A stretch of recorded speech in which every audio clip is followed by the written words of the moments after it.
อารยธรรมมายาเป็นหนึ่งในอารยธรรมโบราณที่น่าค้นหาและน่าศึกษาที่สุดอารยธรรมหนึ่งในประวัติศาสตร์บนพื้นที่เมโสอเมริกาซึ่งครอบคลุมตั้งแต่เม็กซิโกตอนใต้ถึงอเมริกากลางในปัจจุบัน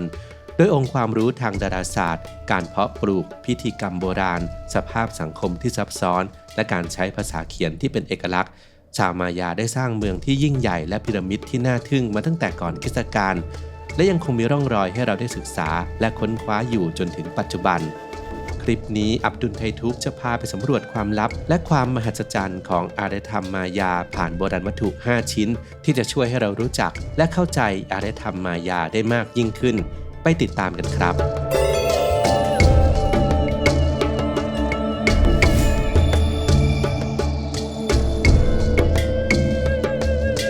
1. ภาพแกะสลักมายา Relief of Royal Bloodletting ภาพแกะสลักนูนต่ำขนาดเท่ากับโต๊ะกาแฟชิ้นนี้ค้นพบในเมืองยักษ์ชิลันซึ่งเป็นเมืองโบราณเก่าแก่แห่งอารยธรรมมายาแผ่นหินสี่เหลี่ยมแสดงภาพบุคคล2 คนคนหนึ่งถือคบเพลิงที่ไฟลุกโชนเหนือศีรษะในขณะที่หญิงสาวนั่งคุกเข่าอยู่ทั้งคู่สวมเครื่องแต่งกายและเครื่องประดับที่บ่งบอกฐานะของชนชั้นสูงผู้มั่งคั่งโดยเมื่อพิจารณาโดยละเอียดจะพบว่าหญิงสาวกำลังดึงเชือกหนามขนาดใหญ่ผ่านลิ้นที่ถูกทิ่มแทงและกำลังฉีกออกจากกันความเจริญก้าวหน้าของวิทยาการทำให้นักวิชาการสามารถทำความเข้าใจและไขปริศนาภาพแกะสลักที่น่าสยดสยองนี้ได้ว่าเป็นภาพที่สร้างขึ้นราวปี 723 ถึง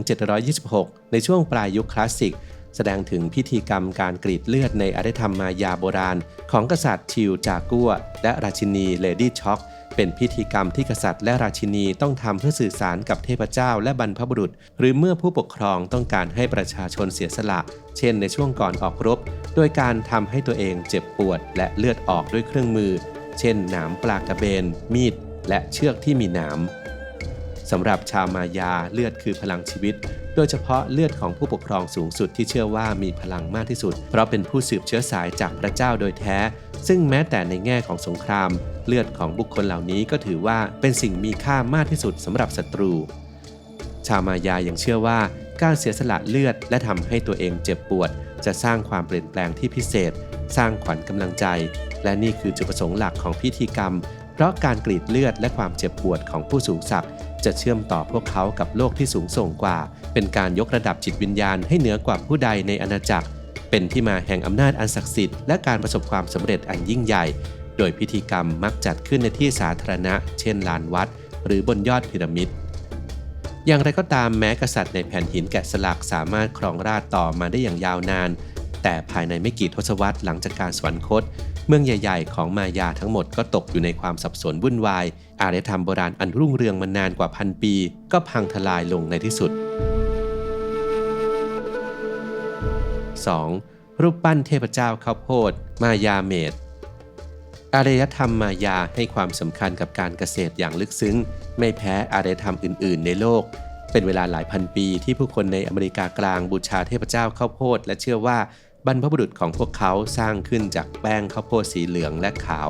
ซึ่งความเชื่อนี้แสดงออกมาในรูปของประติมากรรมเทพเจ้าข้าวโพด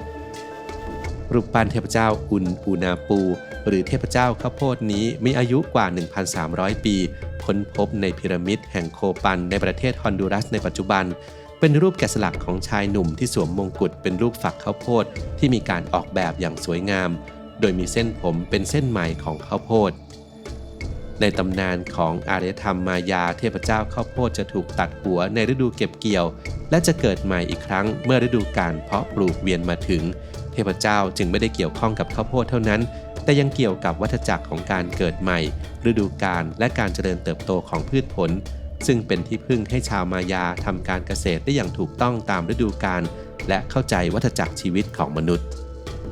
ข้าวโพดมักจะถูกปลูกร่วมกับฟักทองและถั่วซึ่งเรียกว่า Three Sister หรือการเกษตรแบบ3พี่น้องเป็นแบบแผนการทำการเกษตรเก่าแก่ของกลุ่มชนพื้นเมืองแถบอเมริกากลางและอเมริกาเหนือโดยฟักทองจะเจริญเติบโตที่ระดับพื้นดินและกำจัดวัชพืชส่วนต้นข้าวโพดจะตั้งตรงทะลุผ่านต้นฟักทองขึ้นไปส่วนถั่วจะเติบโตอยู่โดยรอบและขึ้นไปตามข้าวโพด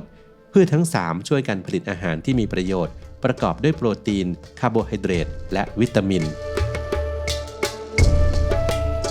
3. หน้ากากหยกมายาเจดแมส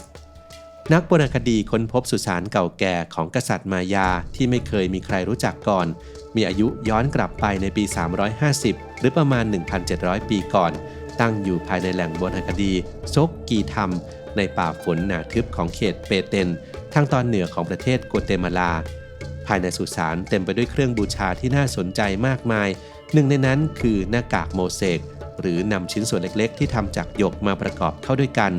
ซึ่งหยกนับเป็นอัญมณีที่มีความหมายต่อชาวมายานักโบราณคดีเปรียบเปรยว่าการค้นพบครั้งนี้เหมือนกับการถูกลอตเตอรี่ในแง่ของข้อมูลทางประวัติศาสตร์มันช่วยเปิดประตูไปสู่ช่วงเวลาที่คลุมเครือที่ไม่ค่อยมีใครเข้าใจมากนักหน้ากากหยกของชาวมายาแสดงถึงความมั่งคั่งและอิทธิพลของกษัตริย์ลึกลับที่ถูกฝังไปพร้อมๆกับสิ่งของต่างๆและมีการใช้หยกแบบเดียวกันนี้ในโบราณสถานอื่นๆของชาวมายามีการใช้หน้ากากโมเสกสำหรับการฝังศพของผู้ปกครองเพื่อสื่อถึงเทพเจ้าหรือบรรพบุรุษ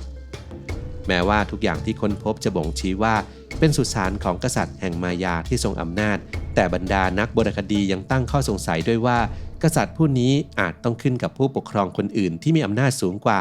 เพราะเมื่อพิจารณาจากวัตถุอื่นๆที่ค้นพบพร้อมกันเช่นเปลือกหอยที่ชาวมายาใช้เป็นสกุลเงินและเครื่องประดับและกระดูกต้นขาที่แกะสลักเป็นภาพชายถือหน้ากากหยกทำให้นักวิจัยเชื่อว่าสิ่งของเหล่านี้สื่อถึงบิดาและปู่ของกษัตริย์และอาจเชื่อมโยงได้ว่ากษัตริย์ลึกลับองค์นี้อาจมีความเกี่ยวพันกับกษัตริย์ของเมืองติเกาหนึ่งในเมืองมายาที่สำคัญที่สุดในยุคคลาสสิกและเตโอติโอกันเมืองที่รุ่งเรืองในช่วงเวลาที่ใกล้เคียงกันในฐานะลูกหลานหรือไม่ก็ในฐานะข้าราชบริพารสายตรงของกษัตริย์จากสองเมืองใหญ่อย่างไรก็ตามในขณะนี้ยังมีข้อมูลที่ขาดหายไปอีกมากสำหรับกษัตริย์ลึกลับและอารยธรรมโบราณที่เคยเจริญรุ่งเรืองที่นั่นการศึกษาเพิ่มเติมต่อไปจะช่วยให้ภาพของชาวมายาโบราณที่เมืองแห่งนี้สมบูรณ์ยิ่งขึ้น 4. ตำราโบราณ The Madrid Codex Madrid Codex เป็นหนึ่งใน3ของตำรามายาโบราณที่เก่าแก่ที่สุดและยังคงหลงเหลืออยู่ถูกค้นพบในช่วงปี 1860 และเคยถูกแบ่งออกเป็น2ส่วนคือ Codex Troano และ Codex Cortesianus ก่อนจะกลับมารวมเป็นเล่มเดียวกันอีกครั้งในปี 1880 และนำไปยังเมืองมาดริดของสเปนแล้วตั้งชื่อใหม่ว่า Madrid Codex คาดว่าตำราโบราณฉบับนี้เขียนขึ้นในช่วงประมาณปี 900 ถึง 1521 ขณะเดียวกันก็มีนักวิจัยบางกลุ่มเชื่อว่าสร้างขึ้นในช่วงปี 1250 ถึง 1450 ในภูมิภาคยูคาตันเนื่องจากมีการใช้ภาษายูคาตันในการเขียน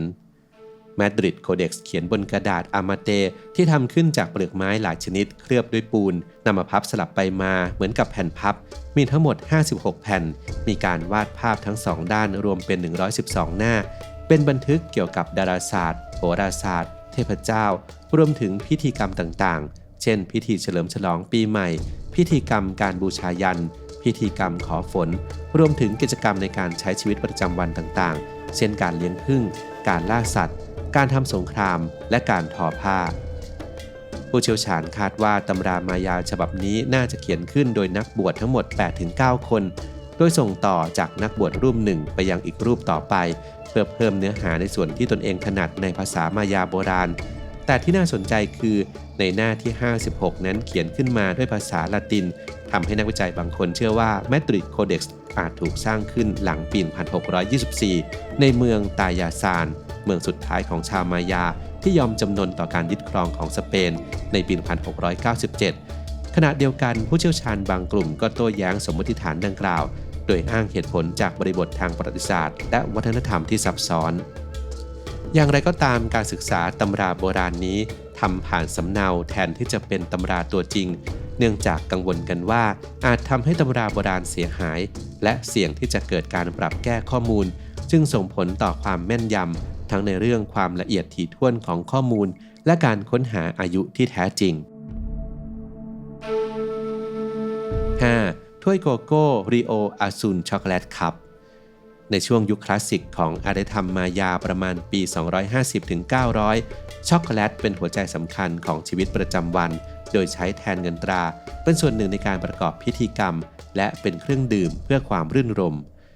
มีการขุดค้นพบหลุมศพพร้อมด้วยเครื่องบูชาต่างๆในภูมิภาคริโออาซูของกัวเตมาลาซึ่งหนึ่งในข้าวของต่างๆที่น่าสนใจก็คือภาชนะรูปร่างประหลาดที่นักวิจัยต่างพากันสงสัยว่าสร้างขึ้นเพื่อบรรจุสิ่งใดเดิมมีผู้สันนิษฐานว่าตัวอักษรที่ปรากฏอาจสื่อถึงปลาหรือคำอธิษฐานต่อบรรพบุรุษต่อมาได้มีการส่งตัวอย่างที่ตกค้างอยู่ในภาชนะลึกลับนี้แก่บริษัทเฮอร์ชี่ผู้ผลิตช็อกโกแลตที่มีห้องปฏิบัติการและผู้เชี่ยวชาญช่วยทดสอบสารตกค้างและผลลัพธ์ก็ได้ออกมาว่าพบคาเฟอีนและทีโอโบรมีนอยู่ภายในซึ่งพืชหรือสารอินทรีย์เพียงชนิดเดียวในดินแดนอเมริกาโบราณที่สามารถสร้างองค์ประกอบทางเคมีร่วมกันจากสาร2ชนิดนี้ได้ก็คือโกโก้นั่นเองนั่นนำไปสู่ข้อสรุปที่ว่าภาชนะนี้และภาชนะอื่นที่คล้ายกันไม่ได้จารึกคำอธิษฐานแต่จารึกชื่อเจ้าของและวิธีการใช้งานซึ่งหลังจากการถอดรหัสภาษามายาไปมากกว่า 90% นักวิชาการจึงเข้าใจได้ว่าตัวอักษรสื่อความหมายว่านี่คือถ้วยของใครและใช้สำหรับช็อกโกแลตโดยมีการระบุถึงสายพันธุ์ของโกโก้ที่แตกต่างกันซึ่งอาจหมายถึงสถานที่เพาะปลูกที่สูญหายไปนานแล้วคล้ายกับการบอกถึงแหล่งที่มาบนขวดไวน์ในปัจจุบันการถอดรหัสตัวอักษรที่ปรากฏซ้ำๆบนภาชนะเครื่องปั้นดินเผาทั้งที่พบที่ริโออาซูและจากส่วนอื่นๆช่วยทำให้นักประวัติศาสตร์เข้าใจสังคมในอดีตของชาวมายาว่ากษัตริย์และสมาชิกชั้นสูงในสังคมมีการแลกเปลี่ยนหม้อช็อกโกแลตที่เปรียบได้กับการมอบของที่ระลึกให้กันนั่นเอง